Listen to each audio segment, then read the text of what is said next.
Tell us what you think. In person, over the phone, online. Watch and hear yourself on TV. You tell us, we air it. This is The Local Live. Good evening, and thanks for tuning in to The Local Live. I'm Erica Lynn. And I'm Anthony Carlo, and we're back from our Thanksgiving break. We hope you had a great holiday. Well, before we get started, I just want to wish you a very happy birthday. Oh, and I hope you had a great Thanksgiving. The big 21. Yes, yes. And we hope you had a great Thanksgiving as well. Well, here's a preview of the community stories we'll be covering on our show tonight.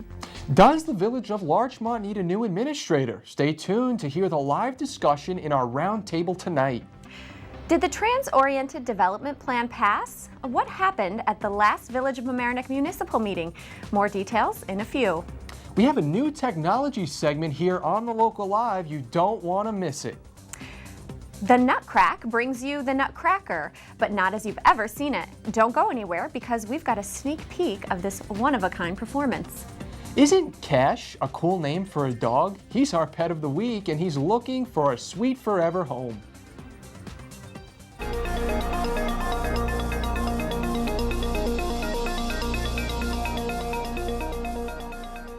For the last 2 weeks, The Local Live has been reporting on the TOD, or Transit-Oriented Development Plan.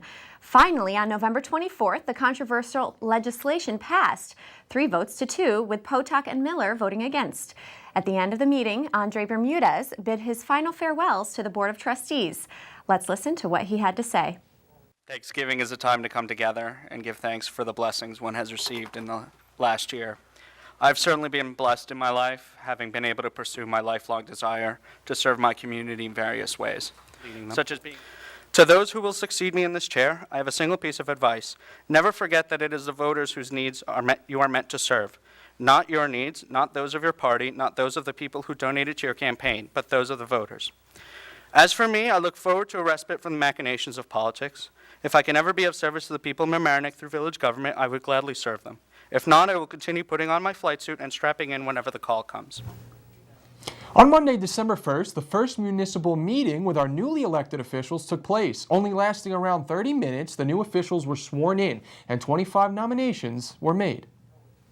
Will faithfully discharge the duties of the Office of Justice of the Village of Mamaroneck of the Office of Justice of the Village of Mamaroneck according to the best of my ability. according to the best of my ability. Congratulations. Mayor, I solemnly swear that I will support the Constitution of the United States that I will support the Constitution of the United States and the Constitution of the State of New York, and the Constitution of the State of New York, and that I will faithfully discharge and I will faithfully discharge my duties my duties as Village of Mamaroneck trustee as Village of Mamaroneck trustee according to the best of my abilities. according to the best of my abilities.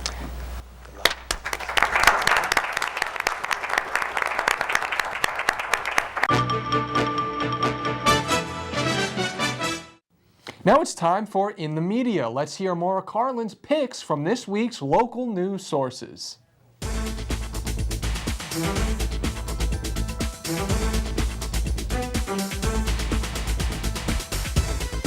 First it was texting and now it's sleepiness. The Mamaroneck Daily Voice reports on how drowsy driving is a growing concern in Westchester, especially for younger drivers.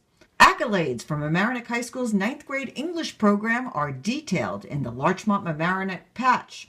If you're following the Westchester County fair and affordable housing debate and the federal settlement, check out the article in the Mamaroneck Review about a federal court decision that declares that intent to discriminate is a factor in determining discriminatory impact. You can also find in the Mamaroneck Review a discussion about how President Obama's immigration speech and executive action hit home for many in Mamaroneck. The night of the speech, a group gathered at the Hispanic Resource Center to watch and speak of their family situations. Commuters, if you feel like the train is often late, you're probably right. According to the Mamaroneck Daily Voice, Metro North admits that it has not and cannot meet its on-time goal of 95%. Its new goal is 92%, but on the New Haven line, Metro North did not even make that in October when trains were on time less than 87% of the time. As holiday shopping kicks in, the Patch has advice on how to protect yourself from credit and debit card hackers. And that's what's in the media this week. I'm Maura Carlin. You're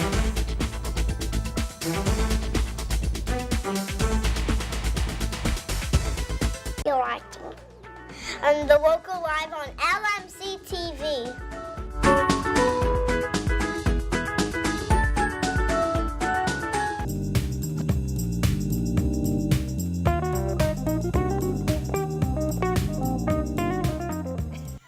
The town of Mamaroneck has one. The village of Mamaroneck has one. Indeed, every other village in Westchester County has one. And now the village of Larchmont wants one. What are we talking about? A village administrator. Larchmont officials are here to discuss why. As always, we want you to join in the conversation. You can participate in this discussion by phone, email, or tweet us. Joining us this evening are Village of Larchmont Mayor Ann McAndrews and Trustee Lorraine Walsh. Now, Larchmont's a small village, about 6,000 residents, little over 1 square mile. That's right. Why does it need an administrator? Life has gotten much more complex than it used to be. Here we are, a small village. We have the train tracks coming through. We have I-95 on a border. We have Route 1 going through it. Our population goes way up during the day. We have a budget, if you put our general fund, our library fund, and our water fund together, it's over $20 million. We have many employees. We have full fire and police. And because we are an older community, the infrastructure is getting older. We need continuity in our management of all of the assets that I was just talking about. So what do you mean about continuity in management? What I mean is that I have a 2-year term. Trustee Walsh, my friend Lorraine, has a 2-year term. When we look at the kinds of assets that the village has its own water department. We have 26 miles worth of roads. We have obviously roads and all the pipes that go underneath it. We have lights, we have vehicles, we have buildings. What we need is continuity of management beyond a 2-year term in order to handle the challenges that we're faced with now. I mean, an example is, many of our capital projects take up to 10 years from the first idea through the creation of bid documents, receiving bids, and the actual project itself that takes place. And when you have a board where members are coming in and out, and you don't have that one sort of linchpin at the top who's managing, who's seen the project from beginning to end, you don't have that sense of continuity in the project, and I think that can be a problem, especially when you're dealing with very complicated issues that we deal with now. So who's responsible for, let's say, a long-term 10-year project? I am, along with the board, and we have these long-term projects right in front of us right now. We have our water pumps that are going to be replaced. The bid docks are this thick. We have water tanks. We have a new fuel tank going into our village yard. We have a generator going into the back of our village hall. And another important piece of all of this is that the funding for that generator is a FEMA grant.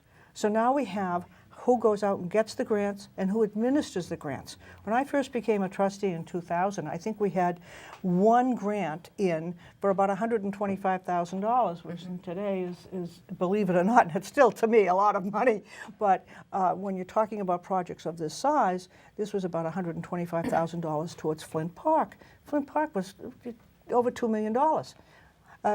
To administer these things and to go out and get them is a job and a skill, and it's a profession that is of itself. And that is actually relatively new, that municipality management has become a specific career path, hasn't it, with a specific educational plan? Well, yes. Yeah, I think, the management, because of the complexity of government today, and there's so many different regulations and oversights, that it's become, that it's necessary, that it's a profession in and of itself.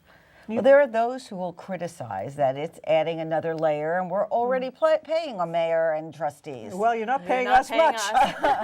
As a matter of fact, during Sandy, I remember after like a 16-hour day, I went out and had a ticket on my car. One of the rookie policemen. I said, as I kind of lifted it, soaking wet off the windshield, I said, I think I know somebody. No, we don't get a parking space. We we enjoy what we're doing. We enjoy local government, and we wouldn't do this unless we had a passion for this kind of thing. And to make it very clear, we do not receive any payment. Trustees are not paid at all. Trustees and mayor are not paid at You're not all. paid at all. No health care, nothing. No benefits, no pay. This is No So this is- pension. nothing. Nothing. So this is pure volunteerism. This is, Yes. and the essence of it is that each of us have overlapping huge responsibilities for the government of the village. But what that does, the way it's structured now, is that it eliminates a large portion of our village citizens in the ability to participate in our local government. I'm not sure I understand Okay, that. Can what you I mean explain is something very simple. This is a very time-consuming job. Many of the people work for a living in our village, Right. and very few of them could possibly give the kind of hours and hours and hours. So it's that hard we to have find for other somebody. people to be mayor or trustee. You betcha. And what we have found is a few years ago, I was very involved in the League of Women Voters study to extend the term from 2 years to 4 years, just on the basis of this continuity. People won't commit to 4 years. That's a long time in our lives, and our husbands' professional lives, and everybody's lives now. It's just too much. Well, does the need for a village administrator have anything to do with the difficulty in finding people to volunteer? In other words, were these things that were in the past taken care of or run by volunteers? Yes, yes. It will free up a large number, I think, of our citizens from those day-to-day mundane duties of analyzing, for example, the brakes on the garbage trucks. Okay? Aren't you an expert in that? I've become most unfortunately. And don't talk to me about concrete. Okay. So what I'm really saying is that now many more of our citizens will be able to say, you know, we're going to have a meeting once or twice a month. I'll be able to get a packet. I'll be able to discuss certain issues that have to do with overall policy and direction of the village, but I will not be tied down during the day in managing the assets of the village. Right. And this is opening up the political process to our citizens, and frankly, I think that's our strongest argument. Mm-hmm. Have people weighed in yet about this in the village? Some have. We've had a few people who came to our last meeting where we announced that we would be holding a public hearing at the upcoming board meeting. And let's just get that out there now. December 15th. At what time? 8 o'clock. 8 o'clock. And we'll be presenting a draft of a local law which creates the position of administrator in the village. And you can find a copy of that proposed law on the villageoflarchmont.org website. Okay. It's right there. And why is it that you need to make a law in order to do this? Because we're creating a position. Mm-hmm. Is every position in your, is it in the laws? It has been a tradition with the local governments to create this position. Ours is open-ended in many ways on purpose, because we want to see exactly how we can craft this job, because we're crafting it according to the needs of the village. You know, exactly. We have compared about 6 or 7 different statutes that have come out since 1980, the different governments, Elmsford, Dobbs Ferry, Bronxville, Rybrook, and now Tuckahoe, among others, and seeing how they crafted their laws. And in your law, it doesn't say whether it's a full or part-time position. Oh, it's going to be a full-time It position. is. And he will be excuse me, or she will be a full-time employee of the Village of Larchmont. Right. And it also doesn't provide for a salary.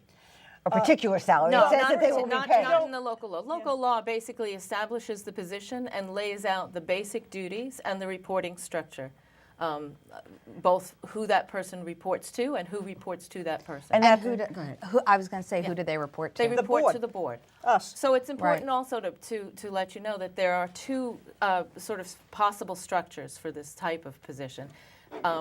And one is a manager, and one is an administrator. And the general difference between the 2 is that an administrator reports to the board and basically carries out the policy and the programs and the wishes of the board. And a manager has many more responsibilities in terms of hiring and firing of employees and things that rest with the board now. And you've decided to go with the administrator. The administrator. Absolutely. Now, one of the things that I read from about maybe a year and a half ago was that the retirement of your prior clerk, Eileen Finn, has sort of opened up this position. Can you explain that? Right. We found in going into the weeds of this and other jurisdictions that several jurisdictions have administrative clerks. They are both. Okay, and you can understand this. If the function is to pull everything together, everything in the village should go initially through the clerk's office. Well, there are, of course, exceptions. You don't go there for a plumbing permit, but you know what I'm talking about. The business, day-to-day business, would go through the clerk's office. And it's that kind of control that we want to see. One of the reasons for all of this is that we want to pull the village business together. You want one person to know everything that's going on. Well, at least try, Okay. and to have a cohesive, comprehensive, reasonable, strategically planned form of government, and that's really what we're looking for. We've been very, very lucky to have a series of mayors and clerks and treasurers who have really been carrying the load, but things have gotten too complex and too difficult to put on top of all of these other duties that are. Would it be looked at like a chief of staff position? It's somewhat similar to that. Somewhat similar to that, really is. And an example, a local example, would be Steve Altieri, who is the town administrator. He reports to the board. He takes his direction from the board, and so we've learned. And he's been the one and only administrator since about 1980 Right. of the town. Where are the funds coming from? Well, you mentioned the clerk. The clerk has retired. Her salary's still in the budget. And that gives us a great buffer for this. How much we end up paying really depends upon the quality of the people coming, what we need to get quality people. That all the market is going to demand that. We have a consultant in line to help us with these questions, and what I can tell you is that we have about $80,000 already in the budget because we have the clerk's salary. So people aren't going to be looking at an increase in taxes just to fund an administrator. It's a replacement position in a sense. It's in large measure a replacement, but also it's a position whose aim is to increase the efficiency of Well, that the was the government. next thing I was actually going to get to. Has there been or can there be a calculation of perhaps cost savings due to having an administrator? In many ways, yes, because not only is the administrator the grant-getting person, or however we call him, the chief grant administrator, or whatever, and so many government initiatives are framed in grant writing. I made a request just today when we found out about our new LED lamps being so expensive. I put out the call, where's a grant program that can help us with these additional costs? That's the way it operates now, and they are bears to administer.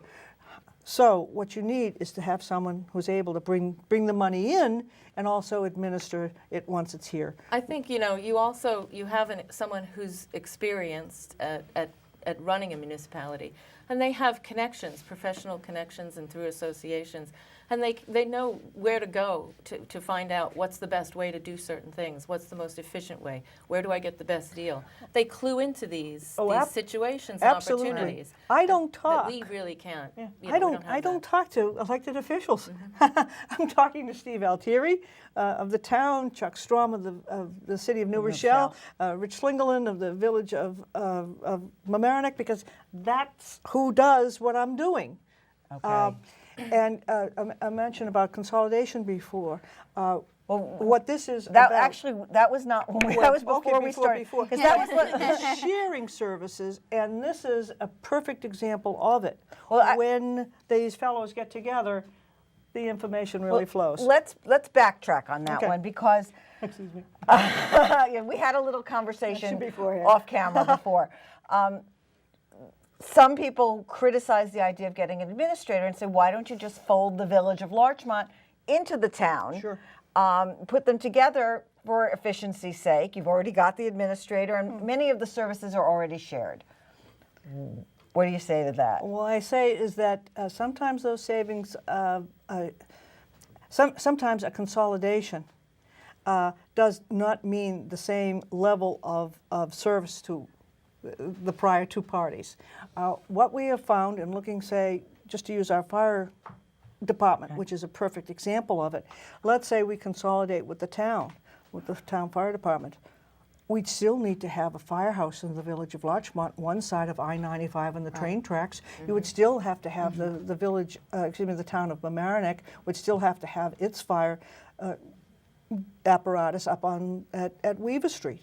So, and we do share services. It's called mutual aid. Every time there's a big fire, we all get together and fight it, and that's just the way it is. And you also have two separate, you have a village government and a town government, and it's very hard, I would assume, to share all. Well, we share a tremendous amount. We talked about joint sanitation.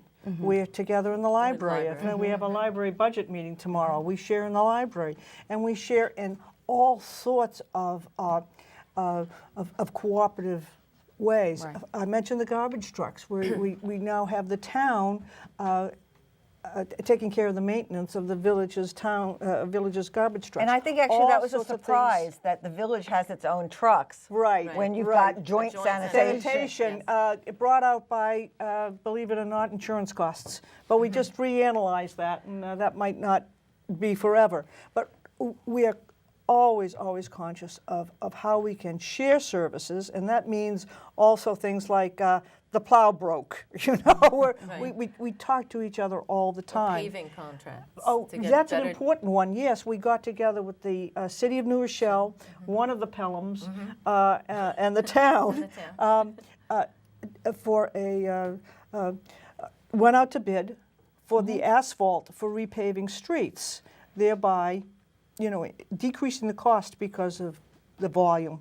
And so you had more bargaining power because it was a bigger job. Absolutely. And you think that having a dedicated paid person who could work with the New Rochelle, manager or the town administrator would be helpful for them to work together and talk their language? That person is going to have a lot more time and opportunity and know-how to make those connections and to build those relationships where sharing is going to save us. We have a big thing on the horizon, or at least under the streets, and we call it I&I.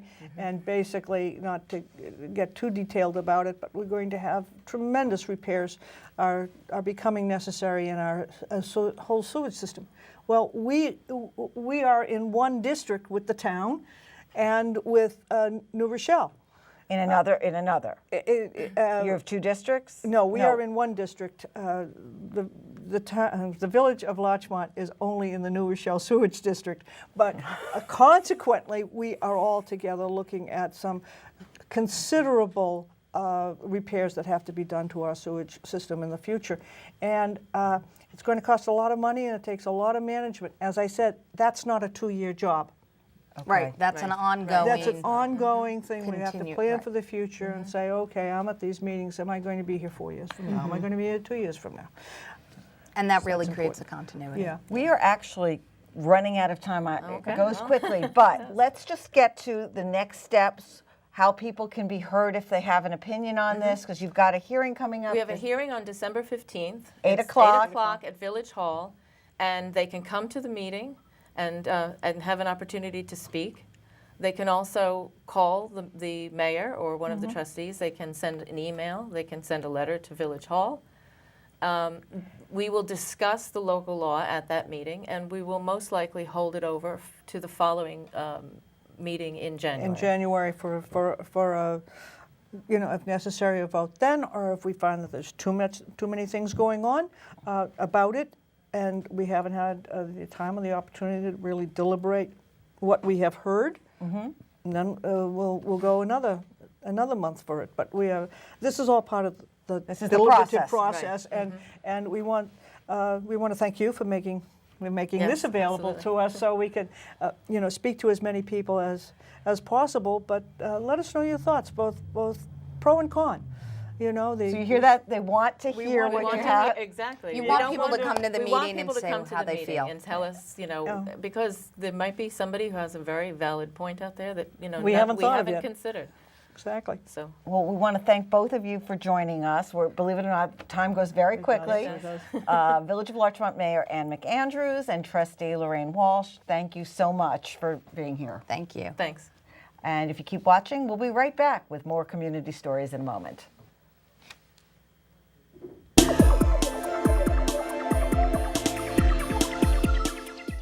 Hi, I'm State Senator George Latimer, and I encourage you to watch every week The Local Live.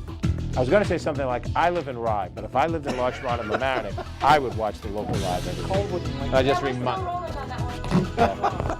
Thank you.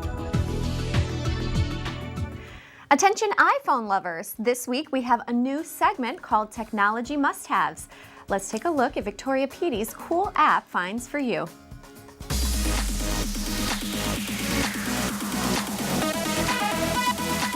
Hello everyone, my name is Victoria Petey and welcome to our new segment called Technology Must-Haves, where today I'll be showcasing the best free apps to have for your iPhone, iPad, and iPod Touch. Without further ado, let's get started. The first app on my list is called Plant Nanny. I've been using this app for a few weeks now and I'm obsessed with it. This is a water reminder app and it has to be the most fun way to remind yourself to drink water. You get to choose a plant and name it whatever you want. I named my snowbush plant Olaf. You choose what size cup you normally drink, enter your body information along with how active you are, and the app will tell you how much water you should drink each day. It will also ask you whether or not you measure in ounces or milliliters. You can check your progress and status of your water intake every day. Your app will tell you every couple hours to give yourself and your plant a cup of water to keep you healthy. Then, when you have given your plant enough water, they will grow completely. You can start a garden. You can have as many plants in your garden as you want. This is a cute and fun way to drink water and stay healthy for any age group. My second app is called Hyperlapse. This is an Instagram product and I enjoy it very much. With this app, you are able to film anything from just a drive home to a normal work day, but with a cool twist. This app allows you to time-lapse a video at one of the 7 speeds available. This will make your journeys through life look even more beautiful. You can see the difference between an ordinary video and a hyperlapse video. After you choose your speed, you just save it to your camera roll. Then you can choose to share it to Facebook or Instagram. I would definitely recommend checking this out because it is such a fun app. The third app off my list is called PhotoMath. This is a great application for students and adults who work with math on a regular basis. This app allows for you to use your camera to scan a math problem of most kinds, followed by the application showing you a step-by-step process on how the problem should be solved. This is a really great tool because it goes over the problem with you so you understand what the problem is all about. This is the ideal math tool for every age. The fourth app I've chosen is named Around Me. I recently discovered this app and I couldn't be happier with it. This application allows for you to see what banks, bars, coffee shops, gas stations, and more are in your area. The app determines your location and then gives you a selection of places to choose from. For example, if I was looking for any movie theaters nearby, I could choose a category, movie theaters, and from my location, the app can determine what theaters are nearest to me. This application is very helpful in any situation, especially if you're not familiar with the area. This is a great way to check out places in your community. Taking the last spot on my list is an app called Wunderlist. This is a great way to organize your schedule and to-do list. You sign in with Facebook, Google, or simply make a free account with just an email and a password. You can then see you have a few categories to choose from. If you have an assignment due, you can set a due date so you don't forget it. This application is wonderful for organizing your life and mind. No matter how old you are, I definitely recommend checking this out. This has been Victoria Petey with this week's Technology Must-Haves.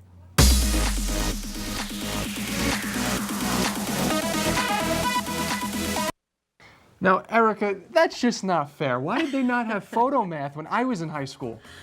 We had to think for ourselves. Now, I mean, this is great. Well, I'm really excited about that segment, so now I'm going to have to download some more apps. This weekend, non-Mamaroneck High School students will present a cool twist on the Nutcracker. Let's watch a sneak peek of their performance at the Emmeline Theater.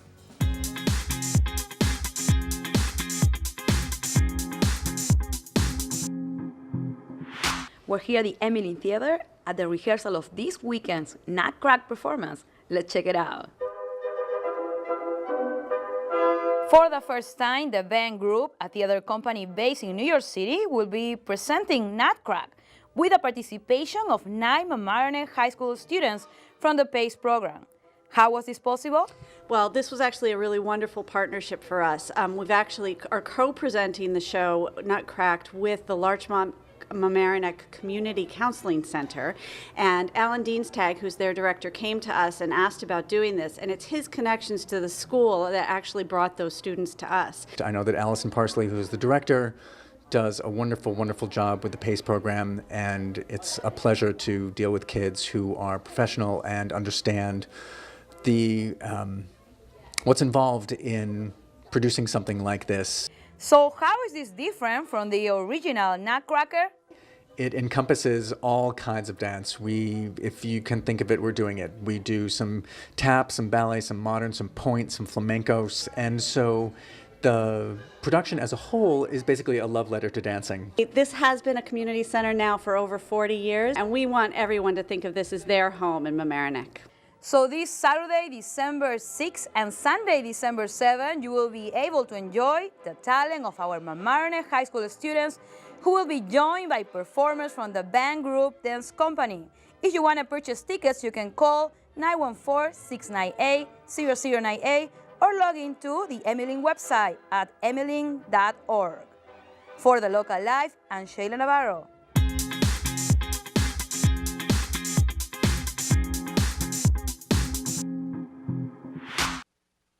Hey guys, you're watching the Local Live. Stay tuned. Woo! Yeah. Meet our pet of the week, Cash. He's a 2.5-year-old big friendly dog. He is so cute. He was saved from death row in New York City, emaciated and with fur missing. He has been nothing but a pleasure since entering foster care. He is very smart, affectionate, and eager to please. He loves playing ball and going for walks. He's great with dogs and is okay with cats as well. He is a big boy, clocking in at 75 pounds. Woo. If you want to adopt him, you can contact SNAR at snaar@animalrescue.org. That's all the time we have for this week. Thanks for watching, and remember, we want to hear your input. Write us with stories and for new volunteer opportunities at the Local Live at lmctv.org. Also, we want to let you know that next week we have a special traveling show where we explore the benefits of traveling, and we will get interesting tips from our guests. And of course, if you missed this broadcast, you can tune in any night this week at 7:30 p.m. to watch again. Channel 75 on Cablevision and 36 on Verizon. For LMC TV, I'm Anthony Carlo. And I'm Erica Lynn. We'll see you next week. Tell us what you think. In person, over the phone, online. Watch and hear yourself on TV. You tell us, we air it. This is the Local Live.